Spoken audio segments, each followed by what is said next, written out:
A Chinese mobster and his wife gunned down in Rome, Italy. The Hells Angels scamming elderly people in Germany. All of that and much more on this week's edition of Organized Crime News Weekly.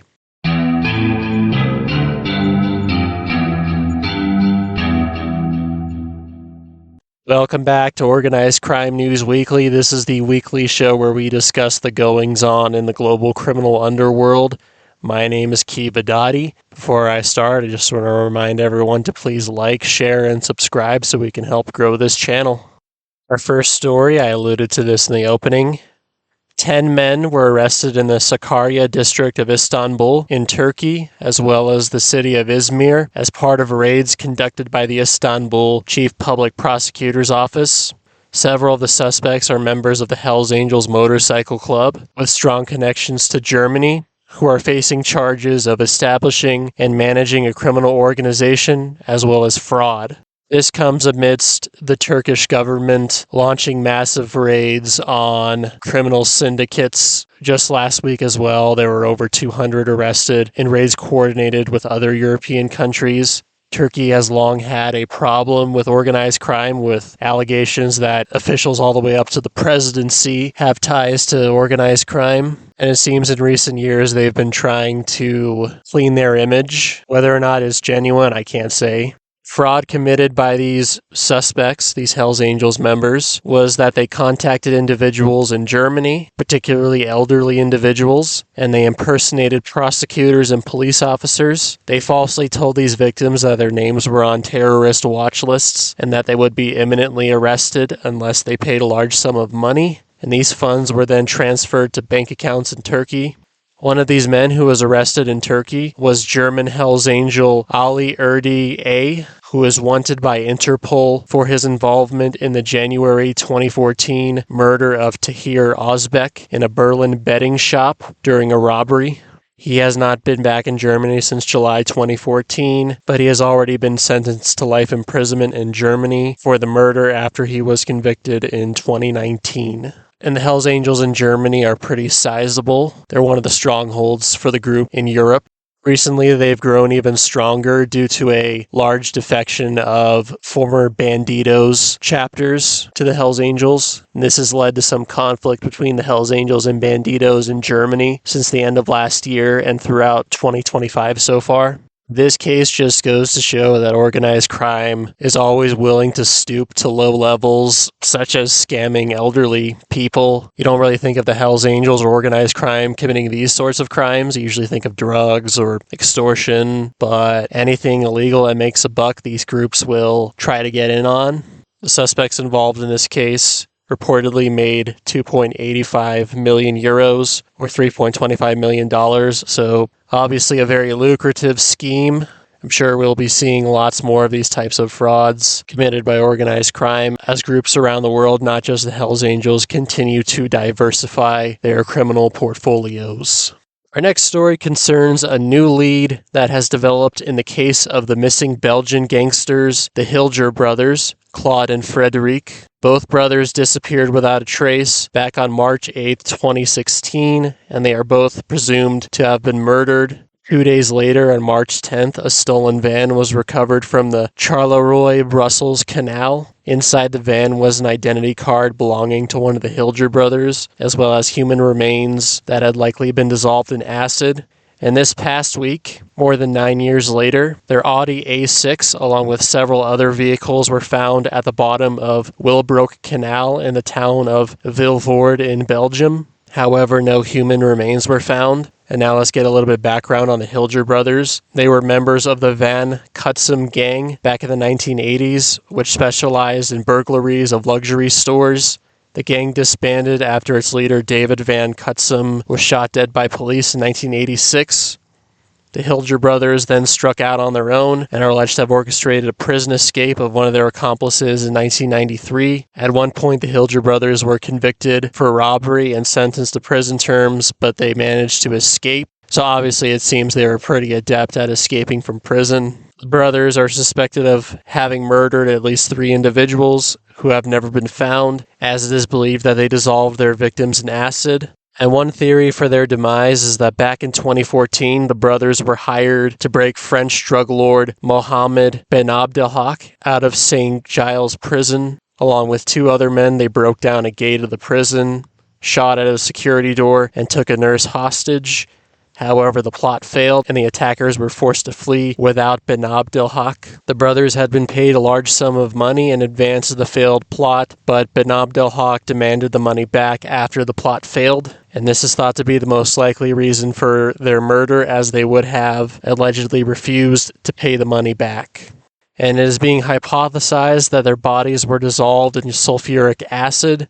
One story that possibly points to this theory is that the owner of a drugstore named Johann Verheige purchased a large quantity of sulfuric acid shortly before the brothers were murdered, and it was never discovered what became of that acid. Verheige was murdered 2 months after the disappearance of the Hilder brothers, so pretty suspicious there.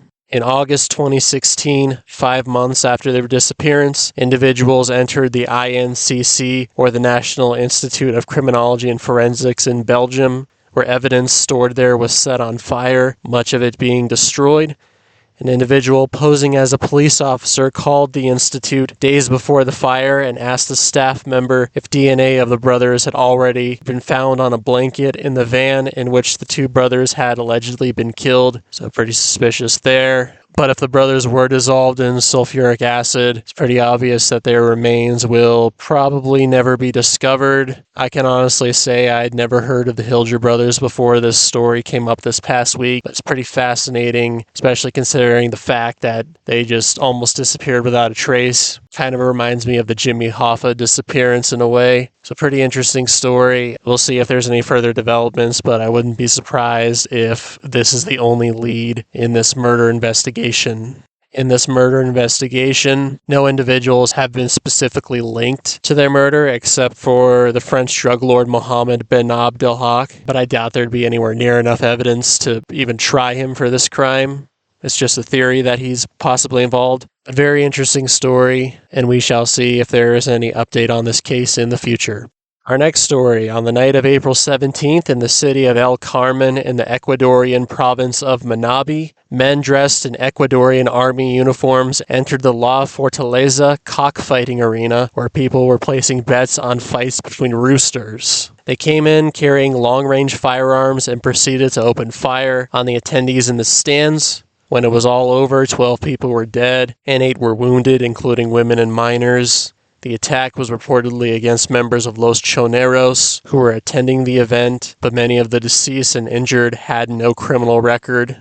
The shooters also stole $20,000 that was to be awarded to the winner of the rooster competition. After the massacre was carried out, the shooters escaped in different vehicles, with one of them being found overturned on the road and another having been set on fire. Also found nearby were discarded military-style uniforms. The next day saw 3 men and a woman arrested for their role in the shooting, and it is believed that the massacre was carried out by the R7 gang, which is a much newer gang and is a splinter group of Los Choneros, who are the largest gang in Ecuador at the moment with strong ties to the Sinaloa cartel of Mexico. The R7 gang has a strong presence in Ecuador's penitentiary system, where they have committed numerous prison massacres. The group split off from Los Choneros back in 2020 after the murder of the former leader of Los Choneros, Jorge Luis Zambrano. The person who ordered the massacre has been identified as Franklin Vientimilla, the leader of R7, who also goes by the nickname of Commandant.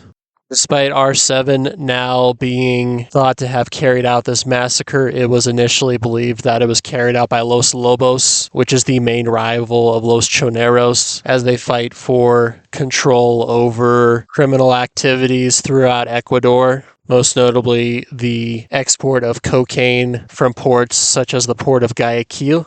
And Los Choneros, Los Lobos, and R7 are just 3 gangs in this giant smorgasbord of gangs all throughout Ecuador that are warring with each other. As I mentioned in previous episodes, this violence has really escalated in the past couple years. Ecuador was once considered one of the safest countries in Latin America. That has changed in the past couple years as Ecuador becomes a key transit point for cocaine heading to Europe. And these groups have all allied with powerful Mexican cartels. As I mentioned, Los Choneros with the Sinaloa cartel. Los Lobos has allied with the Jalisco New Generation cartel, or the CJNG. And massacres like this have unfortunately become common in Ecuador. Just a month or two ago, I reported on one massacre that occurred in Guayaquil, where 22 people were murdered. Similar to this one I'm talking about today, they were dressed in police uniforms. According to police data, there have been 339 attacks or massacres reported between January and April 2025. So just in a 3-month span. And in this 3-month span, 845 people have died in these shootings. So the situation in Ecuador remains very dire. Their president, Daniel Noboa, who declared a state of emergency last year due to the evolving gang situation, has even contemplated asking United States troops to intervene in this conflict. It's even been reported that he's invited the American Blackwater mercenary group to come to Ecuador to fight against these organizations. To me, these don't seem like great solutions in the long term. We'll just have to wait and see how this gang war situation evolves in Ecuador. All right, our next story, I found this one particularly fascinating. The story occurred in Rome, Italy. A Chinese man named Zhang Dayong and his wife, Gong Xiaojing, were killed after being shot numerous times in the head by 2 armed assailants on a motorcycle as they were returning to their home in the Pineto district of Rome. This shooting is believed to be linked to the so-called coat hanger wars, a conflict between Chinese criminal groups based primarily in the city of Prato near Florence over the importation of clothing throughout the rest of Europe. This conflict has reportedly been going on since July of 2024 and has seen many assaults and attempted murders. Arsons have even been committed against warehouses as far away as France and Spain. How this system works is that cloth is imported from China into Italy, where it is then turned into clothing in sweatshops by almost slave-like employees from China, Pakistan, Africa, and Bangladesh, where they are then often turned into counterfeit products of big-name brands to be shipped off to other parts of Europe. And this has become a very popular thing for criminal groups to engage in, particularly in Italy, as Italy has become a major spot for the fashion industry and fashion brands. A lot of these criminal groups look to cash in on selling these knockoff items that look just like the real items of these famous brands like Versace, Louis Vuitton, etc. But Zhang Dayong, the man that was murdered in Rome, he's believed to have been the right-hand man and enforcer for Zhang Naizong. On paper, he is a trucking boss in Prato, and he has acquired a near monopoly over the distribution of goods across Europe through threats and violence against Chinese company owners. Naizong is currently on trial in Florence for accusations that he ran a criminal enterprise across Italy, France, Germany, and Spain that was involved in underground gambling and loan sharking, amongst other illegal activities. The murdered man, Zhang Dayong, was a key figure in the China truck investigation back in 2018, where prosecutors targeted Chinese criminal organizations in the Florence region. And in the past couple of years, Dayong relocated to Rome from Prato, where these Chinese criminal organizations are said to be based. But I found this story very interesting.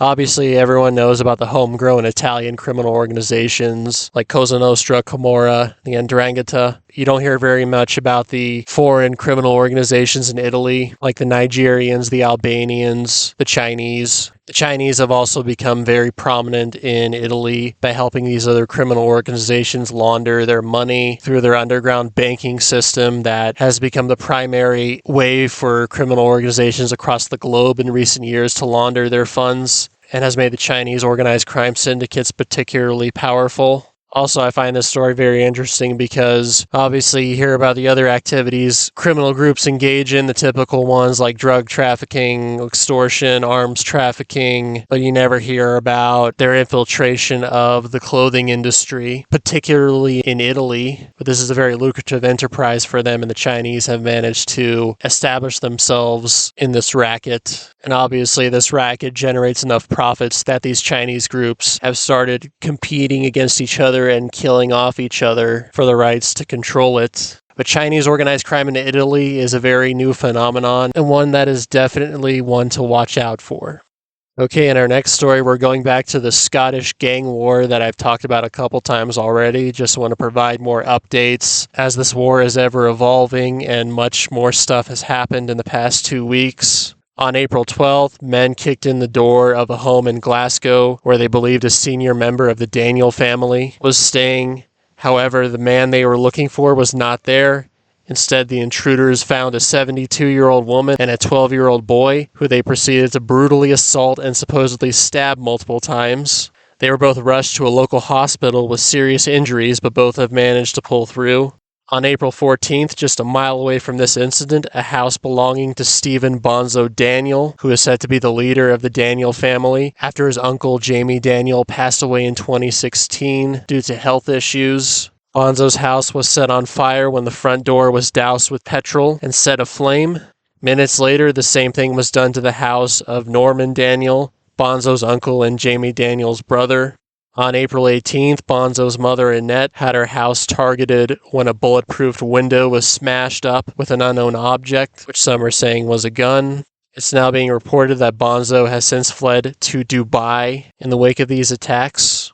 Bonzo was attacked by members of the rival Lyons family back in 2017 and was severely disfigured after being attacked with a machete. His life has been under constant threat in recent years, and it's said that he's gone to Dubai. And even though the men that are attacking the Daniels family and Mark Richardson are based out of Dubai, it's said that Bonzo has relocated there because of how strict the Dubai authorities are on cracking down on violence. That's why Dubai has become a very attractive place for criminals around the world to relocate to, as there's no fear there of their rivals killing them.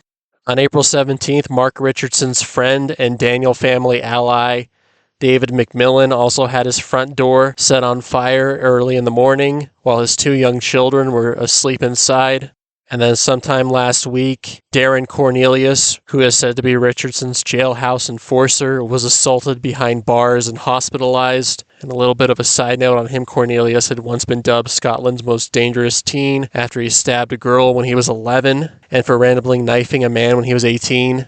And after these attacks in the last couple weeks, the attackers, who are believed to be the Lyons family, with the support of a powerful unnamed drug kingpin based out of Dubai, have released a video claiming that they are exterminating the Daniel virus and that they will shortly initiate stage 2 of their plan, with stage 1 having been the arson attacks on the properties of the associates of Richardson and the Daniel clan. So I'm assuming stage 2 means actually killing people. So far, this gang war has been lasting for over a month now, and there's yet to have been a single individual killed, surprisingly. And these videos have been released by the so-called Tamo Junta group, who is carrying out these attacks on behalf of the kingpin living in Dubai. The unnamed kingpin in Dubai, who is orchestrating these attacks in collusion with the Lyons family, is said to have become so desperate for a kill that he has placed a £100,000 or $132,000 bounty on the heads of the high-ranking individuals on the other side that he has put on his hit list. These individuals include Richardson, Bonzo, Richardson's younger brother Dale, and his right-hand man, David Toger.